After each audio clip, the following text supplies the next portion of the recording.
Everyone, this is Ajit Kumar and welcome on your channel English वाला 365D. I hope we are all doing well in your life. और इसी के साथ हम क्या करते हैं, आज की टॉपिक की शुरुआत करते हैं. माय स्टूडेंट, जैसा कि आप जान रहे हैं कि यहाँ पे इंग्लिश वाला 365D पे आपके लिए जो कॉन्सेप्ट लाया जा रहा है और जो कॉन्सेप्ट आपको अभी पढ़ाया जा रहा है वो आपके एग्जाम के पर्पज से इतना ज़्यादा जरूरी है आपको जानना और पढ़ना और कॉन्सेप्ट को समझना, क्योंकि आज के समय में आप जानते हैं ना इंग्लिश का जो वेटेज है आपके लाइफ में और आप करेक्ट इंग्लिश सीखना चाहते हैं तो आप बेसिकली आप क्या करिए, इंग्लिश वाला 365D पे जुड़िए और अपने सपनों को साकार करिए. सो माय फ्रेंड, हम ज़्यादा समय नहीं लेंगे, चलेंगे सीधे आज के टॉपिक पे. और मैंने आपको टॉपिक पे चलने से पहले मैं आपको थोड़ा सा यहाँ पे बता देना चाहता हूँ कि मैंने जो लास्ट क्लास में आपको बताया था एपोस्ट्रॉफी के यूज के बारे में, यानी कि जो आपका एपोस्ट्रॉफी होता है, यानी कि जो आप देखते हैं ना कि जो एस का यूज होता है उसका कॉन्सेप्ट क्या चलता है, जिसके बढ़िया तरीके से हर एक कॉन्सेप्ट का एक्सप्लेनेशन आपको दिया गया है, जिसका लिंक डिस्क्रिप्शन बॉक्स में पड़ा हुआ है. आप वहां से चेकआउट करके लास्ट क्लास को कॉन्सेप्ट को वॉच कर लें ताकि आज की क्लास आपको और भी अच्छे तरीके से समझ में आए और एकदम आज की क्लास आपके लिए धुआं धुआं होने वाला है. माय स्टूडेंट, आप अच्छे से यहाँ पे दिल लगा के समझिएगा. आप मेरे साथ जो भी मैं एक्सप्लेनेशन देता हूँ ना उसको समझिए. बुक में तो बहुत चीज लिखा होता है, कभी कभी तो ऐसे वर्ड लिखे रहते हैं जो समझ में नहीं आता है ना, लेकिन यहाँ पे हम लोग क्या करेंगे, सीख लेंगे अच्छे से, क्योंकि वो कहते हैं ना कि अंदर जब जज्बा हो कुछ करने की और अगर ठान लिया है कुछ बनने की तो आप बन के ही रहेंगे. आप बन के ही रहेंगे, क्योंकि जब ठान लिया है तो आधा काम तो आपने ऐसे ही कर लिया है, बस करना ही तो है, चलना ही तो है. और वही जो चलने में जो आपके नीचे जो कांटे आएंगे ना, जो आपको प्रॉब्लम आएगी, कंकड़ आएंगे, पत्थर आएंगे, आपको रोकेंगे, आपके कदमों को रोकेंगे, लेकिन अगर वो कदम अगर चलते रहना चाहिए चाहे कुछ भी हो जाए.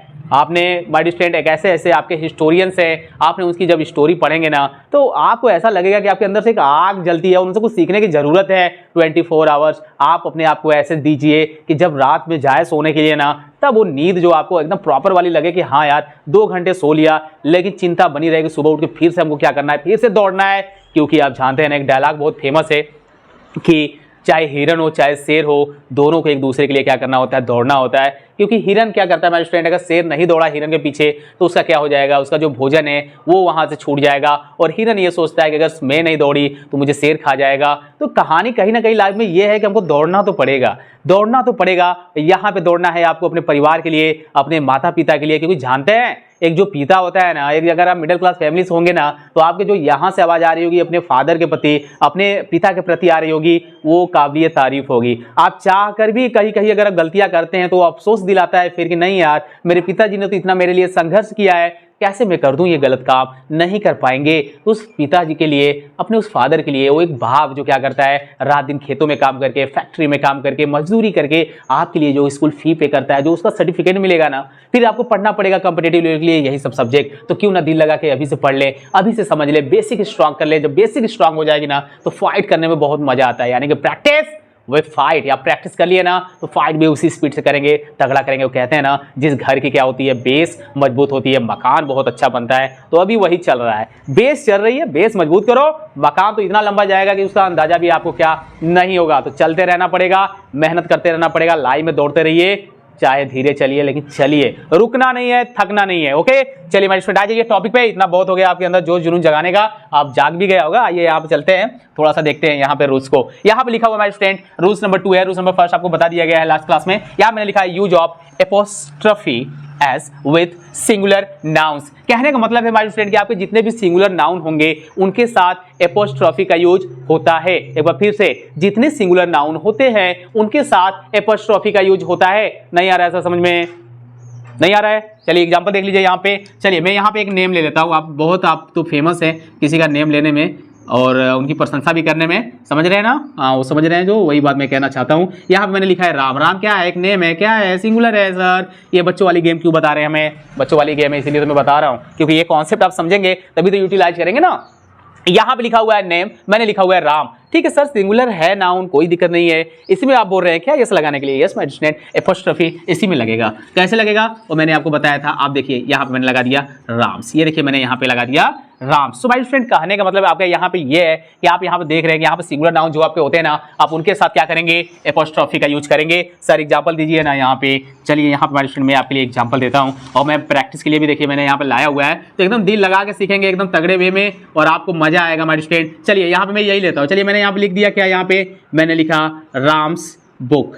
मैंने लिखा राम्स बुक और मैं एक लिख देता हूँ माय स्टूडेंट यहाँ पे राम्स फादर. मैंने क्या लिख दिया, राम्स फादर. चलिए मैंने दोनों एग्जांपल लिख लिया. अब माय स्टूडेंट ये सेंटेंस आपके करेक्ट है, बिल्कुल करेक्ट है माय स्टूडेंट। यहाँ पे नॉन लिविंग थिंग की थोड़ी ना बात हो रही है। नॉन लिविंग वाले थिंग में मैंने बताया था कि एपोस्ट्रोफी का यूज नहीं करेंगे, तो एपोस्ट्रोफी का यूज नहीं करेंगे नॉन लिविंग थिंग्स के साथ, तो किसका यूज करेंगे? तो मैंने आपको क्या बताया था लास्ट क्लास में? मैंने बताया था उसकी जगह पे आप ऑफ का यूज करेंगे, जिसकी हिंदी का यानी सेंस का उसका भी आता है, तो ऑफ का यूज करते हैं। लेकिन माय स्टूडेंट इसको भी हम क्या करते हैं, नॉन लिविंग थिंग को जिस तरह से मैंने ड्राइव कर रहा था एक्सप्लेनेशन करके मैंने बताया था किस तरह से लिखेंगे ना, तो ये सिंगुलर नाउन जितने भी होते हैं आपको ठीक उसी तरह से आप इसको अदर वे में कैसे लिखेंगे जरा ध्यान दीजिए। अदर वे में बहुत आराम से आप लिखेंगे, आपने समझा हुआ है लास्ट क्लास में। आप इसे लिखेंगे the book of Ram, the book of Ram. यहां पे आप क्या करेंगे, फुल स्टॉप लगा देंगे माय स्टूडेंट। यहां पे लिखा हुआ है राम्स फादर, और यहां पे माय स्टूडेंट आप क्या देखेंगे, यहां पे आप देखेंगे द फादर ऑफ राम। कितना इजी है माय स्टूडेंट ना। इजी तो उतना नहीं कह सकते हैं क्योंकि अभी सेंटेंस में जब इसका यूज होगा तो थोड़ा सा टफ लगेगा, पहचानने में प्रॉब्लम होगी, लेकिन नहीं होगा, आप कर जाओगे, मुझे पता है अच्छे तरीके से। यहाँ कॉन्सेप्ट पढ़िए, ये आपका भी ये भी सेंटेंस भी करेक्ट है। तो चलिए यहाँ पे मैंने आपके लिए जो यहाँ पे एग्जांपल आया फॉर प्रैक्टिस के लिए, आप यहाँ पे इसको सॉल्व करके दिखाइए। मैं आपको देता हूँ यहाँ पे 10 सेकंड दे रहा हूँ। अपने कॉपी पे जल्दी से क्या करिए, आंसर लिखिए आप जल्दी से अपने कॉपी पे। उसके बाद मैं यहाँ पे क्या करता हूँ, इसको फिर सॉल्व करता हूँ। चलिए फटाफट करिए।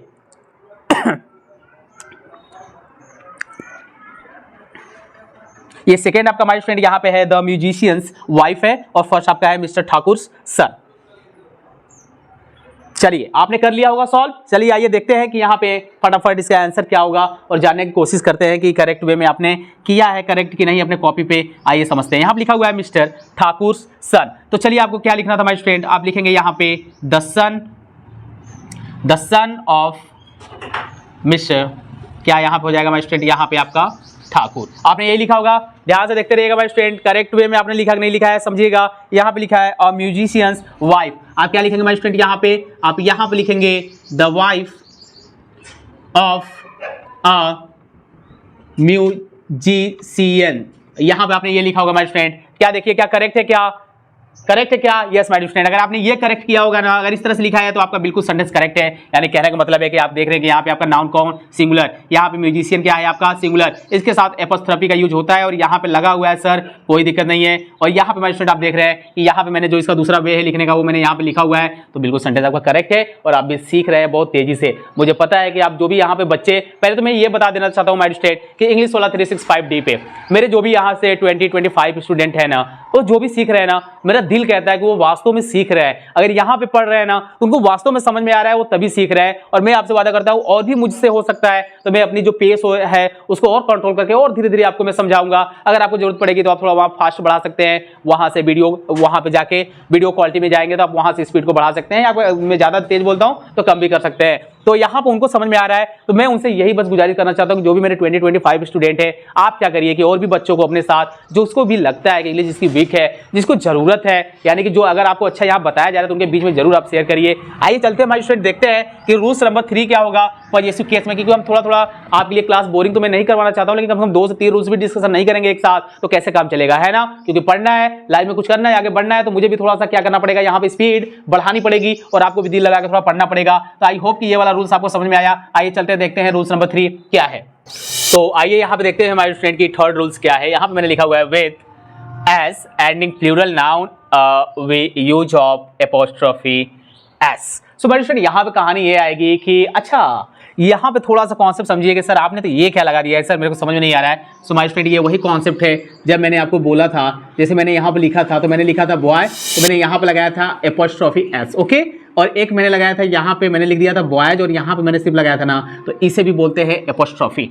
ये जो सिंबल आप देख रहे हैं ना ऐसे, इसको भी बोलते हैं एपोस्ट्रोफी, और ये भी क्या है आपका एपोस्ट्रोफी, ओके, दोनों है ना। तो कंफ्यूजन यहाँ पे नहीं होना है। और यहाँ पे देखते हैं, यहाँ पे लिखा हुआ with S and plural noun we use of apostrophe, यहाँ पे आप देख रहे हैं। तो यानी कि उसके साथ क्या करते हैं, जिस जो नाउन क्या होगा, यानी जो प्लूरल नाउन होंगे, जितने भी प्लूरल नाउन होंगे, प्लूरल नाउन का मतलब क्या है सर, हमको तो समझ में नहीं आ रहा है कुछ ये भी। सो माय फ्रेंड ये मैं बता देना चाहता हूँ आपको कि जो प्लूरल नाउन है, यानी कि नाउन क्या होता है, नाउन हमेशा क्या होता है इंग्लिश ग्रामर में, जो नाउन होता है सर वो हम समझे हुए हैं कि नाउन आपने तो रटा दिया है पूरा बताते बताते इंग्लिश ग्रामर में कि नाउन हमेशा जो होता है वो सिंगुलर होता है। तो नाउन जब सिंगुलर होता है हमेशा, और नाउन क्या होता है, किसी का नेम होता है, किसी का प्लेस का नेम होगा, है ना, किसी का थिंग्स का नाम होगा। तो यानी कि ये सब जितने भी नाउन के जो टाइप्स होते हैं वो अलग अलग टाइप्स है। तो जब नाउन कॉन्सेप्ट आपको बताया गया था तो वहां पे सब यहाँ पे एक्सप्लेनेशन दिया गया। तो यहाँ पे मैं ज्यादा टाइम आपका इसमें नहीं यहाँ पे देना चाहता हूँ। जो नाउन है ये हमेशा सिंगुलर होता है और जैसे इसमें यस या यस लगाएंगे तो नाउन आपका हो जाता है प्लूरल। ये तो पता है सर। हाँ, तो यही बात तो हो रही है कि जो ये प्लूरल नाउन है ना, इसी की कॉन्सेप्ट तो चल रही है कि जब देखेंगे कि किसी के नाउन में यस या यस लगे रहेगा तो आप वहां पे बस इस तरह से एपोस्ट्रोफी का यूज करेंगे। सर एग्जांपल दीजिए, नहीं समझ में आ रहा है एग्जांपल ले लीजिए आप। चलिए यहाँ पे मैं लिख दे रहा हूँ, यहीं पे जैसे मैं लिखूँ यहाँ पे माय स्टूडेंट मैंने लिख दिया बॉयज। क्या ये आपका कौन सा नाउन है सर? प्लूरल नाउन है। यस तो लगा हुआ, अभी तो आपने बताया कि नाउन में यस या यस लगेगा तो नाउन प्लूरल हो जाएगा। तो यहाँ पे आपने लगाया है बॉयज और यहाँ पे माय स्टूडेंट आप क्या करेंगे, एपोस्ट्रोफी का यूज कर सकते हैं। चलिए इसके आगे मैं क्या लिख दूँ, मैं क्या लिखूँ? चलिए स्कूल लिख दीजिए सर। तो यहाँ पे आप देख रहे हैं मैंने लिख दिया बॉयज स्कूल।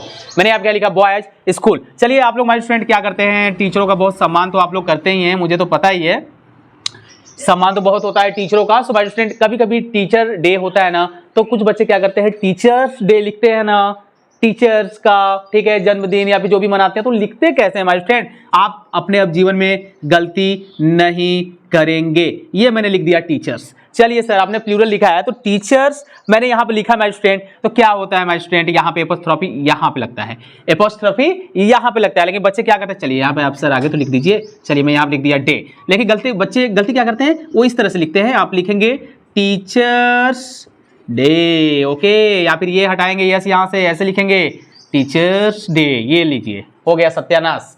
ये रॉन्ग है, ये आपका क्या है, रॉन्ग है। करेक्ट क्या है, जो ऊपर वाला मैंने लिखा ये करेक्ट है। लॉक हुआ क्या? अगर ये लॉक हो गया तो फिर सिंपल है, यानी कि रूल्स क्या कहता है, सिंगुलर पर नाउन यहाँ पर सिंगुलर नाउन रहेगा तो उसके साथ एपोस्ट्रोफी का यूज होता है और प्लूरल नाउन रहेगा तो उसके साथ भी यूज होता है। लेकिन डिफरेंस क्या है, वहां पे एपोस्ट्रोफी यस का यूज कर रहे थे और यहां पे ऑलरेडी यस लगा रहेगा यानी कि प्लूरल नाउन देगा, और यहां पे ओनली एपोस्ट्रोफी का यूज करेंगे। कंफर्म हो गया होगा माय स्टूडेंट यहाँ पे। चलिए आइए यहाँ पे मैंने आपके लिए प्रैक्टिस के लिए यहाँ पे मैं क्वेश्चन लेकर आया हूँ। यहाँ पे मैंने लिखा है पुअर बॉयज फंड और यहाँ पे मैंने लिखा है doctors strike at boys school. क्या करेक्ट है? अच्छा सर एक तो आपने यहाँ पे तो लिख ही दिया है तो हम तो नकल मार लेंगे, तो नकल मार लीजिएगा आप, इसको कोई दिक्कत नहीं है, बट करेक्ट आपको आना चाहिए, ठीक है। यहाँ पे स्टूडेंट आप क्या कर सकते हैं, पुअर बॉयज फंड है ना। सर आपकी हिम्मत कैसे हुई यहाँ पे बॉयज लिख के फिर यहाँ पे यस लगा दिए, ये कैसे सर, ये तो गलत हो गया ना।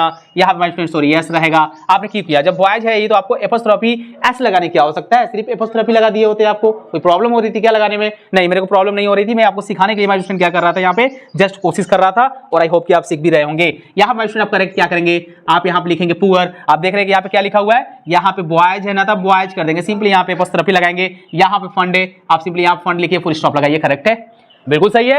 आप यहाँ पे क्या करेंगे, इसे करेक्ट करेंगे, अपने कॉपी पे नोट्स करते रहिएगा हर एक कॉन्सेप्ट को जिस तरह मैं आपको यहाँ बता रहा हूँ। यहाँ पे लिखा हुआ है doctors strike, so my student आप क्या करेंगे, यहाँ पे लिखेंगे डॉक्टर। आप यहाँ पे क्या लिखेंगे माय स्टूडेंट, यहाँ पे देख रहे हैं डॉक्टर्स और यहाँ पे यस लगाएंगे, फिर यहाँ पे ओनली एपोस्ट्रोफी लगाएंगे, यस को हटा देंगे, स्ट्राइक है, आप स्ट्राइक लिखिए, यहाँ पे फुल स्टॉप लगा दीजिए। सर अच्छे से लिखा करिए सर, समझ में नहीं आता है, ठीक है माय स्टूडेंट। यहाँ पे मैं थोड़ा सा अच्छे से लिखता हूँ, STRIKE, ओके, स्ट्राइक। यहाँ पे लिखा हुआ है बॉयज स्कूल, तो आपने तो वहाँ पे बता ही दिया है सर, तो हमको नकल मारने में तो हम लोग बहुत तेज है, तो चलिए बॉयज लिख देते हैं, यहाँ पे ये कर देते हैं स्कूल। आपकी हिम्मत कैसे हुई हमें बोलने के लिए कि हम नकल मारने में तेज है? नहीं माय स्टूडेंट, आप बहुत ही अच्छे बच्चे हैं। अगर लाइफ में आगे बढ़ना है ना तो चीट तो छोड़ना पड़ेगा, अगर चीट करते रहेंगे तो लाइफ में आगे कब बढ़ेंगे? हाँ, एग्जाम से पहले जितना चीट करना है कर लो, चाहे जहां से पढ़ना है वहां से पढ़ लो, नकल मांगे उसका मांगे पढ़ना, दे भाई थोड़ा सा पढ़ लेते हैं, दो बहन थोड़ा सा पढ़ लेते हैं, पढ़ लो ना, रोका कौन है? पढ़ने के लिए पढ़ोगे तभी तो नॉलेज होगा, जब नॉलेज यहाँ छपेगा तभी तो एग्जाम में लिखोगे, जब एग्जाम में लिखोगे तभी तो नंबर आएगा, जब नंबर आएगा तभी तो नाम होगा, और उसका जब फ्यूचर में अपनी यूटिलाइज करोगे तभी तो जॉब मिलेगा, जब जॉब मिलेगी तो लाइफ में आगे बढ़ोगे। नहीं सर इतना कौन करने जाएगा, अगर हम लोग अच्छे से पढ़ लिख लेंगे तो जॉब मिल जाएगा तो काफ़ी प्रॉब्लम होगी, नौकरी करना पड़ेगा, पैसा आने लगेगा बहुत ज़्यादा, घर बनवा लेंगे बहुत बड़ा, बाइक खरीद लेंगे, गाड़ी खरीद लेंगे, इतना कौन जाएगा झेलने? नहीं पढ़ते हैं, आराम से रहते हैं ऐसे ही।